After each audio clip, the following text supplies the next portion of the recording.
Praise the lord. ದೇವರಿಗೆ ಮಹಿಮೆ ಉಂಟಾಗಲಿ. ದೇವ ಜನರೇ, ಒಂದು ವಾಕ್ಯನ ಓದ್ಕೊಳ್ಳೋಣ. ಯೋಹಾನ್ ಬರೆದ ಸುವಾರ್ತೆ 14ನೇ ಅಧ್ಯಾಯ 18ನೇ ವಚನದಲ್ಲಿ ಈಗ ಬರೆಯಲ್ಪಟ್ಟಿದೆ. ಯೇಸು ಹೇಳ್ತಾ ಇದ್ದಾರೆ, ನಾನು ನಿಮ್ಮನ್ನು ಅನಾಥರಾಗಿ ಬಿಡುವುದಿಲ್ಲ, ನಿಮ್ಮ ಬಳಿಗೆ ಬರುತ್ತೇನೆ. Amen, hallelujah. ದೇವರಿಗೆ ಮಹಿಮೆ ಉಂಟಾಗಲಿ. ಯೇಸು ಹೇಳ್ತಾ ಇದ್ದಾರೆ, ನಾನು ನಿಮ್ಮನ್ನು ಅನಾಥರಾಗಿ ಬಿಡುವುದಿಲ್ಲ, ನಿಮ್ಮ ಬಳಿಗೆ ನಾನು ತಿರುಗಿ ಬರುತ್ತೇನೆ ಎಂದು ಹೇಳಿದ್ದಾರೆ. ಹಾಗಾಗಿ ಈ ಲೋಕದಲ್ಲಿ ಹುಟ್ಟಿದ ಯಾವ ಮನುಷ್ಯನು ಅನಾಥನೂ ಅಲ್ವೇ ಅಲ್ಲ. ಅನೇಕರು ಅಂದ್ಕೊಳ್ತಾರೆ, ತಂದೆ ತಾಯಿ ಇಲ್ಲಾಂದರೆ ಅಯ್ಯೋ ನಾನೊಬ್ಬ ಅನಾದಿ ಅಲ್ವಾ, ತಂದೆ ಇಲ್ಲಾಂದರೆ ನಾನೊಬ್ಬ ಅನಾದಿ, ತಾಯಿ ಇಲ್ಲಾಂದರೆ ನಾನೊಬ್ಬ ಅನಾಥ. ಯಾರು ಇಲ್ಲಾಂದರೆ ಜನ ಏನು ಅಂದ್ಕೊಳ್ತಾರಂದರೆ, ನನಗೆ ಯಾರೂ ಇಲ್ಲ, ತಂದೆ ಇಲ್ಲ, ತಾಯಿ ಇಲ್ಲ, ನನಗೆ ಅಲ್ವಾ ಗಂಡ ಇಲ್ಲ, ಕೆಲವರಿಗೆ ನನಗೆ ಹೆಂಡತಿ ಇಲ್ಲ, ಕೆಲವು ಮಕ್ಕಳು ಹೇಳ್ತಾರೆ ನನಗೆ ತಂದೆ ತಾಯಿ ಇಲ್ಲ, ಕೆಲವು ತಂದೆ ತಾಯಿ ಹೇಳ್ತಾರೆ ಅಯ್ಯೋ ನನ್ನ ಮಕ್ಕಳಿಲ್ಲ ಅಲ್ವಾ. ಅನೇಕರು ನನ್ನ ಸಂಬಂಧಿಕರಿಲ್ಲ, ನನ್ನ ಸ್ನೇಹಿತರುಗಳಿಲ್ಲ, ಈ ಥರ ನನಗೆ ಯಾರೂ ಇಲ್ಲ ಅಂದ್ಬಿಟ್ಟು ಅನೇಕರು ಯಾವ ರೀತಿಯಾಗಿ ಯೋಚನೆ ಮಾಡ್ತಾರಂದರೆ, ಯಾರೂ ಇಲ್ಲ, ನಾನೊಬ್ಬ ಅನಾಥ. ಆದರೆ ಯೇಸು ಹೇಳ್ತಾ ಇದ್ದಾರೆ, ಯೇಸು ಹೇಳ್ತಾರೆ, ನಾನು ನಿಮ್ಮನ್ನು ಅನಾಥರಾಗಿ ಬಿಡೋದಿಲ್ಲ. ಹಾಗೆ ಈ ಭೂಮಿ ಮೇಲಿರೋರೆಲ್ಲರೂ ಯೇಸುವೇ ಅವರಿಗೆ ತಂದೆಯಾಗಿದ್ದಾನೆ. ಪ್ರತಿ ಮನುಷ್ಯನಿಗೂ ಈ ಲೋಕದಲ್ಲಿ ಯೇಸುನೇ ತಂದೆಯಾಗಿದ್ದಾರೆ. ಅಂದರೆ ದೇವರೇ ಮನುಷ್ಯನ ತಾಯಿ ಗರ್ಭದಲ್ಲಿ ರೂಪಿಸಿದವನು. ಪ್ರತಿಯೊಬ್ಬ ಮನುಷ್ಯನ ದೇವರು ತಾಯಿ ಗರ್ಭದಲ್ಲಿ ರೂಪಿಸಿ ಈ ಭೂಮಿಯ ಮೇಲೆ ಜೀವಿಸುವಾಗೆ ಮಾಡಿರೋದು ಯಾರಂದರೆ ಸರ್ವಶಕ್ತನಾಗಿರುವಂಥ ದೇವರು. ಹಾಗಾಗಿ ಎಲ್ಲರಿಗೂ ದೇವರಿದ್ದಾನೆ. ತಂದೆ ಇಲ್ಲ, ತಾಯಿ ಇಲ್ಲ ಅಂದ್ರೂ ಅವ್ರಿಗೆ ತಂದೆ ತಾಯಿ ದೇವರಾಗಿರ್ತಾನೆ. ಯಾರು ನಮಗಿಲ್ಲ ಅಂತ ಹೇಳಿದ್ರು ದೇವರೇ ನಮಗೆ ತಂದೆಯಾಗಿದ್ದಾನೆ, ದೇವರೇ ನಮಗೆ ತಾಯಿಯಾಗಿದ್ದಾನೆ. ಹಾಗಾಗಿ ಇವತ್ತು ಅನೇಕರು ತಂದೆ ಇಲ್ಲ ಅಂದ್ರೆ ಅಳ್ತಾರೆ, ತಾಯಿ ಇಲ್ಲ ಅಂದ್ರೆ ಕೊರಗ್ತಾರೆ. ಅಯ್ಯೋ ನನ್ನ ಗಂಡ ಬಿಟ್ಟೋದ, ನಾನು ಒಂಟಿಯಾಗಿದ್ದೀನಿ ಅಂದ್ಕೊಳ್ತಾರೆ. ಅಯ್ಯೋ ನನ್ನ ಹೆಂಡತಿ ಇಲ್ಲ ಅಂದ್ಬಿಟ್ಟು ಅನೇಕ ಗಂಡಂದಿರು ಈ ಥರ ಚಿಂತೆ ಮಾಡೋರು ಇರ್ತಾರೆ. ಮಕ್ಕಳು ಅಯ್ಯೋ ನನಗೆ ತಂದೆ ತಾಯಿ ಇಲ್ವೇ, ಅವ್ರು ಇದ್ದಿದ್ರೆ ಎಷ್ಟು ಚೆನ್ನಾಗಿತ್ತು ಅಂದ್ಕೊಳ್ತಾರೆ. ಕೆಲವರು ತಂದೆ ತಾಯಿಯೋ ನನ್ನ ಮಕ್ಕಳು ನನ್ನ ಜೊತೆ ಇಲ್ವೇ, ಅವ್ರು ನನ್ನ ಬಿಟ್ಟು ಹೋದ್ರಲ್ವಾ, ಈ ಥರ ಅಂದ್ಕೊಳ್ತಾರೆ. ಕೆಲವರು ಅಯ್ಯೋ ನನ್ನ ಸ್ನೇಹಿತರುಗಳನ್ನ ಬಿಟ್ಟು ಹೋದ್ರಲ್ವಾ, ಅಯ್ಯೋ ನಾನು ಹೆಚ್ಚಾಗಿ ಪ್ರೀತಿ ಮಾಡಿರೋಂಥ ನನ್ನ ಸ್ನೇಹಿತನೇ ನನ್ನನ್ನು ಬಿಟ್ಟೋದ್ನಲ್ವಾ, ಮತ್ತು ಅಯ್ಯೋ ನನ್ನ ಅನೇಕರನ್ನ ನಾನು ನಂಬ್ಕೊಂಡಿದ್ನಲ್ವಾ, ಅವ್ರು ನನ್ನ ಜೊತೆಯಲ್ಲಿ ಇವತ್ತಿಲ್ಲ, ನಾನಿವಾಗ ಒಂಟಿಯಾಗಿದ್ದೇನೆ, ನಾನೊಬ್ಬ ನಾನೊಬ್ಬಳ ಅನಾಥೆ ಅಂದ್ಕೊಂಡಿರ್ತಾರೆ. ಆದರೆ ನಿಮ್ಮೆಲ್ಲರಿಗೂ ಯೇಸು ಹೇಳೋ ಮಾತೇನೆಂದರೆ, ಯೇಸು ಹೇಳ್ತಾರೆ, ನಾನು ನಿಮ್ಮನ್ನು ಅನಾಥರಾಗಿ ಬಿಡುವುದೇ ಇಲ್ಲ. ಹಾಗೆ ಭೂಮಿ ಮೇಲಿರುವಂಥ ಎಲ್ಲ ಜನರಿಗೆ ಯಾರೂ ಅನಾಥರು ಅಲ್ಲವೇ ಅಲ್ಲ. ಅವರೆಲ್ಲರಿಗೂ ಯೇಸುವೇ ತಂದೆಯಾಗಿದ್ದಾನೆ, ಯೇಸುವೇ ನಿರಂತರವಾದ ತಾಯಿ ಆಗಿದ್ದಾನೆ.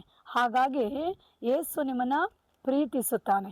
ನೀವೆಲ್ಲರೂ ಯೇಸುವಿಗೆ ಮಕ್ಕಳಾಗಿದ್ದೀರಾ. ನೀವು ಚಿಕ್ಕವರಾದರೂ ಸರಿ, ನೀವು ಮದುವೆ ಆಗಿ ಮಕ್ಕಳಾದರೂ ಸರಿ, ವಯಸ್ಸಾಗಿದ್ರೂ ಸರಿ, ಮರಣ ಹೊಂದುವಂಥ ಸ್ಥಿತಿಗಳಲ್ಲಿದ್ದರೂ ಸರಿ, ಎಲ್ಲರಿಗೂ ಯೇಸುವೇ ತಂದೆಯಾಗಿದ್ದಾನೆ, ಯೇಸುವೇ ತಾಯಿಯಾಗಿದ್ದಾನೆ. ಹಾಗಾಗಿ ನಾನು ಅನಾಥ ಅಂದ್ಬಿಟ್ಟು ಯಾರು ಹೇಳ್ಬೇಡ್ರಿ, ನಾನು ಒಂಟಿಯಾಗಿದ್ದೀನಿ, ನನಗೆ ಯಾರೂ ಇಲ್ಲ ಅಂತ ಹೇಳ್ಬೇಡ್ರಿ. ನಿಮ್ಮೆಲ್ಲರ ಜೊತೆ ಯೇಸು ಇರ್ತಾನೆ, ನಿಮ್ಮೆಲ್ಲರ ಸಂಗಡ ಯೇಸು ಇರ್ತಾನೆ. ನಿಮ್ಮೆಲ್ಲರಿಗೂ ಯೇಸು ತಂದೆಯಾಗಿದ್ದಾನೆ, ಎಲ್ಲರಿಗೂ ಯೇಸು ತಾಯಿಯಾಗಿದ್ದಾನೆ, ಯೇಸು ಒಳ್ಳೆಯ ಸ್ನೇಹಿತನಾಗಿದ್ದಾನೆ, ಯೇಸುವೇ ನಮಗೆ ಎಲ್ಲವೂ ಆಗಿರ್ತಾನೆ.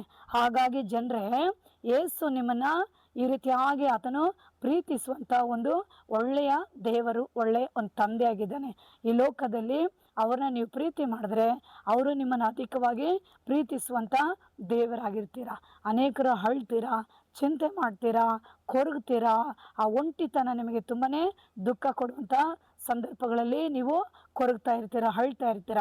ಹಾಗಾಗಿ ಯೇಸು ಹೇಳ್ತಾರೆ, ಯಾರು ಅಳ್ಬೇಡ್ರಿ, ಯಾರು ಚಿಂತೆ ಮಾಡಬೇಡ್ರಿ, ಯಾರು ಕೊರಗಬೇಡ್ರಿ, ಯಾರು ಒಂಟಿತನ ಅಂದ್ಬಿಟ್ಟು ನೆನೆಸ್ಕೊಳ್ಬೇಡ್ರಿ, ಅನಾಥ ಅಂದ್ಬಿಟ್ಟು ಯಾರು ನೆನೆಸ್ಕೊಳ್ಬೇಡ್ರಿ. ಯೇಸು ಎಲ್ಲರ ಸಂಗಡ ಇದ್ದು ಕಾಯುವಂಥ ಒಳ್ಳೆ ತಂದೆಯಾಗಿದ್ದಾನೆ. ಹಲ್ಲೆಲೂಯಾ. ಆತನು ಹೇಳ್ತಾನೆ, ನಿಮ್ಮ ಬಳಿಗೆ ನಾನು ಬರುತ್ತೇನೆ. ನೋಡಿದ್ರಾ, ಯೇಸು ಹೇಳ್ತಾರೆ, ನಾನು ನಿಮ್ಮ ಬಳಿಗೆ ಬರುತ್ತೇನೆ. ಆಗ ಯೇಸು ನಿಮ್ಮೆಲ್ಲರ ಬಳಿಗೆ ಬರುವ ದೇವರು. ನೀವೆಲ್ಲಿದ್ದರೂ, ನೀವು ಯಾವ ಕುಟುಂಬದಲ್ಲಿದ್ದರು, ಯಾವ ಸ್ಥಳದಲ್ಲಿದ್ದರು, ಯಾವ ದೇಶದಲ್ಲಿದ್ದರು, ಯಾವ ರಾಜ್ಯದಲ್ಲಿದ್ದರು, ಜಿಲ್ಲೆಯಲ್ಲಿದ್ದರು, ಗ್ರಾಮಗಳಲ್ಲಿದ್ದರು, ಅಲ್ವಾ, ಎಂತೆಂಥ ಸ್ಥಿತಿಗಳಲ್ಲಿದ್ದರು, ಎಂಥ ಒಂದು ಕಷ್ಟದಲ್ಲಿದ್ದರು, ಒಂಟಿತನದಲ್ಲಿದ್ದರು, ಯಾರಿಂದ ಕೈ ಬಿಡಲ್ಪಟ್ಟವರಾಗಿದ್ದರು, ಎಂಥ ಪರಿಸ್ಥಿತಿಗಳಿದ್ರೂ ನೀವು ಚಿಂತೆ ಮಾಡಬೇಡ್ರಿ. ಯೇಸು ನಿಮ್ಮ ಬಳಿಗೆ ಬರುತ್ತಾನೆ. ಆದರೆ ನೀವೇನು ಮಾಡಬೇಕು? ಯೇಸುವೆ, ನಾನು ನಿನ್ನನ್ನು ಪ್ರೀತಿಸುತ್ತೇನೆ. ಯೇಸುವೆ, ನೀನು ನನಗೆ ಬೇಕು.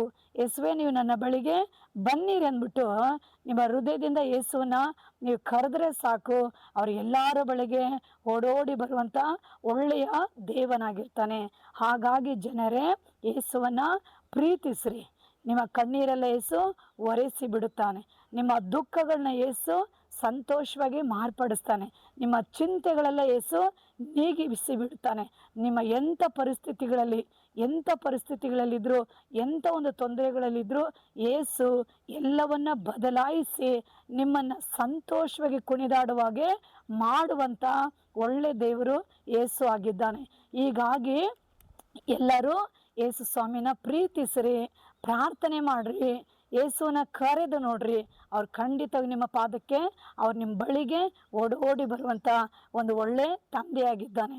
ನೀವು ಗಾಯಪಟ್ಟಿರುವಾಗೆ ಗಾಯಗಳನ್ನ ಕಟ್ಟಿ ವಾಸಿ ಮಾಡುವ ದೇವರು, ಮುರಿದ ಮನಸ್ಸನ್ನು ಗುಣಪಡಿಸುವಂಥ ದೇವರು, ನಿಮ್ಮ ಹೃದಯದಲ್ಲಿ ಆಗಿರುವಂಥ ನೋವುಗಳನ್ನ ತೆಗೆದಾಕಿ ನಿಮಗೆ ಸಂತೋಷ ಆನಂದ ಕೊಡುವಂಥ ದೇವರು. ಇದು ಮನುಷ್ಯನಿಂದ ಮಾಡಲು ಸಾಧ್ಯವಿಲ್ಲ. ಅಂದರೆ ಮನುಷ್ಯ ಹೊರಗಡೆ ನೋಡ್ತಾನೆ, ದೇವರು ಒಳಗೆ ನೋಡುತ್ತಾನೆ. ಹಾಗಾಗಿ ಮನುಷ್ಯ ಮೇಲೆ ನೋಡಿ ಮಾತನಾಡ್ಕೊಂಡು ಹೋಗ್ತಾನೆ, ಆದರೆ ಯೇಸು ಹಾಗಲ್ವೇ ಅಲ್ಲ ಜನರೇ. ಯೇಸು ನಿಮ್ಮ ಹೃದಯಗಳು ನೋಡಿ, ನಿಮ್ಮ ಪರಿಸ್ಥಿತಿಗಳು ನೋಡಿ, ನಿಮ್ಮ ಎಲ್ಲ ಕಾರ್ಯಗಳನ್ನ ನೋಡಿ ಅವರು ನಿಮ್ಮನ್ನು ಏನು ಮಾಡ್ತಾರೆ? ಸಂಪೂರ್ಣವಾಗಿ ಆ ಸ್ಥಿತಿ ಗತಿಗಳನ್ನು ಬದಲಾವಣೆ ಮಾಡಿ ನಿಮ್ಮನ್ನು ಆನಂದವಾಗಿ ಆಶೀರ್ವಾದವಾಗಿ ಇಡುವಂಥ ಒಂದು ಒಳ್ಳೆಯ ದೇವರು ಯೇಸು ಸ್ವಾಮಿ ಆಗಿದ್ದಾರೆ. ಹಾಗಾಗಿ ಅವ್ರು ಹೇಳ್ತಾರೆ, ನಾನು ನಿಮ್ಮನ್ನು ಅನಾಥರಾಗಿ ಬಿಡುವುದಿಲ್ಲ. ನೀವು ಯಾವ ಜಾತಿಯಾದರೂ ಸರಿ, ಯಾವ ಜನಾಂಗದವರಾದರೂ ಸರಿ, ಎಂಥ ಒಂದು ಧರ್ಮದಲ್ಲಿದ್ದರೂ ಸರಿ, ಅಲ್ವಾ, ಎಂಥ ಹೀನ ಸ್ಥಿತಿಯಲ್ಲಿದ್ದರೂ ಸರಿ, ಯಾವ ಸ್ಥಾನಗಳಲ್ಲಿದ್ದರೂ ಸರಿ, ಆದರೆ ಯೇಸುಗೆ ಅದೆಲ್ಲ ಬೇಕಾಗಿಲ್ಲ. ಯೇಸು ನಿಮ್ಮೆಲ್ಲರನ್ನ ಪ್ರೀತಿಸುವಂಥ, ಆ ಪ್ರೀತಿಯನ್ನು ನಿಮಗೆ ತೋರಿಸುವಂಥ ಒಂದು ಒಳ್ಳೆಯ ದೇವರಾಗಿರ್ತಾನೆ. ನೀವೇ ಯೇಸುವಿಗೆ ಬೇಕು, ನೀವು ಬೇಕು ಯೇಸುವಿಗೆ. ಯಾಕಂದರೆ ತಂದೆಗೆ, ತಾಯಿಗೆ ತನ್ನ ಮಕ್ಕಳು ಬೇಕು, ಅದೇ ಥರನೇ ದೇವರಿಗೆ ತನ್ನ ಮಕ್ಕಳು ಬೇಕು. ಅವ್ರ ಮಕ್ಕಳು ಯಾರು ಗೊತ್ತಾ? ಭೂಮಿ ಮೇಲಿರೋಂಥ ನಾವೆಲ್ಲರೂ ಆತನಿಗೆ ಮಕ್ಕಳಾಗಿದ್ದೇವೆ. ಆತನೇ ಒರಿಜಿನಲ್ ತಂದೆ, ಒರಿಜಿನಲ್ ತಾಯಿ. ಈ ಲೋಕದಲ್ಲಿರೋ ತಂದೆ ತಾಯಿ ಸ್ವಲ್ಪ ದಿನ ಇರ್ತಾರೆ, ನಮ್ಮನ್ನು ಒಂದು ವೇಳೆ ಬಿಟ್ಟು ಹೋಗ್ಬೋದು, ಇಲ್ಲ ವಯಸ್ಸಾಗಿ ಸತ್ತು ಹೋಗ್ಬೋದು.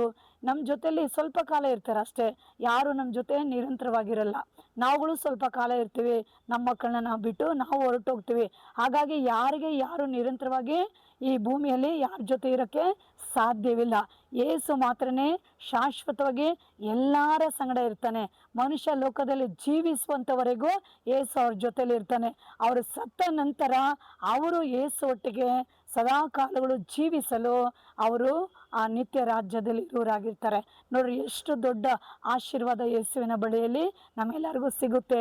ಹಾಗಾಗಿ ಯಾರು ನೀವು ಅನಾಥರಲ್ಲ, ಯಾರು ನೀವು ಕೈ ಬಿಡಲ್ಪಟ್ಟವರಲ್ಲ, ಯಾರು ನೀವು ಅಲ್ವಾ ದುಃಖ ಪಡೋಂಥ ಅವಶ್ಯಕತೆ ಇಲ್ಲ. ನಿಮ್ಮೆಲ್ಲರಿಗಾಗಿ ಯೇಸು ಇದ್ದಾನೆ, ಎಲ್ಲರಿಗಾಗಿ ಯೇಸು ಬರುತ್ತಾನೆ. ನೀವು ಕರೀರಿ, ಯೇಸು ಎಲ್ಲರ ಬಳಿಗೆ ಬರ್ತಾನೆ. ದೇವರು ನಿಮ್ಮನ್ನು ಆಶೀರ್ವದಿಸಲಿ. ಸಣ್ಣ ಪ್ರಾರ್ಥನೆ ಮಾಡೋಣ.